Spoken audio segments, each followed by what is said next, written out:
We were friends for a long time. After some years, I was just like, I think you like me. He was just so gentle and he listened so deeply. He was really insightful. We were able to talk.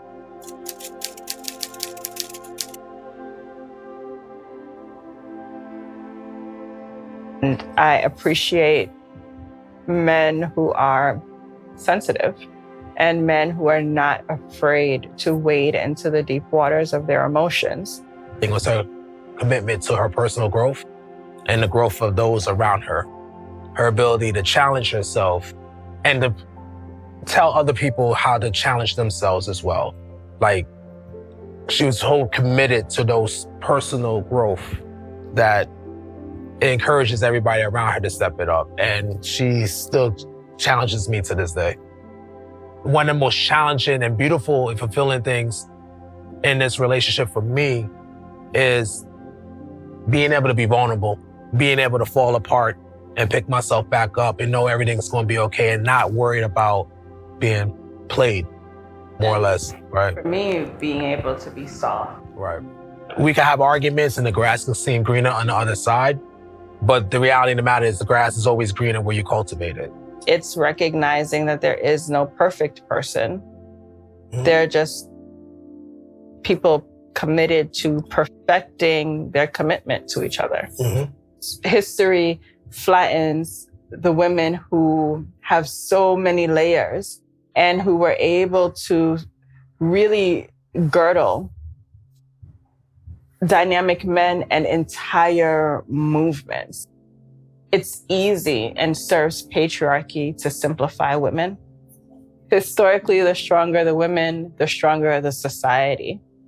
Betty Shabazz and Malcolm X, her being a nurse, getting her PhD, raising daughters. She was not iffy buck. Like, she was not playing any games. Exactly. Organizer, community activist, and someone who still managed to be a sister friend. Haile Selassie, as the emperor regent of Ethiopia, significantly was like the first king in modern history to be coronated alongside his queen. That had never happened before, a Black man. And even though he was a contested ruler, his wife, Empress Menen, helped him create the first airlines, open the country's bank. She created a school and an orphanage. She ran the nursing association. And literally, when he was deposed, she ran the country and had children.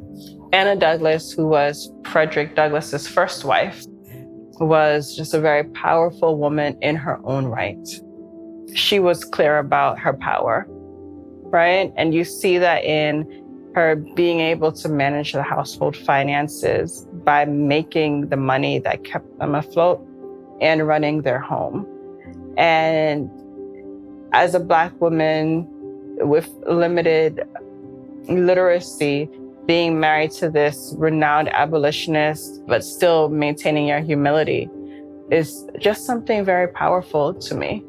And it breaks my heart to see people trying to rewrite her story from one of weakness. Nothing about the work that she left behind displays weakness. And I think that as women, it's really important to not mistake softness as signs of weakness. Ruby Dee and Ossie Davis, for me, is an archetype. Because not only they were committed to the arts, the Black arts especially, they were also committed to revolution. They were committed to change. That was not even just present in their relationship, but it was present or how they raised their children. And I love seeing that. That just inspired me to move like that.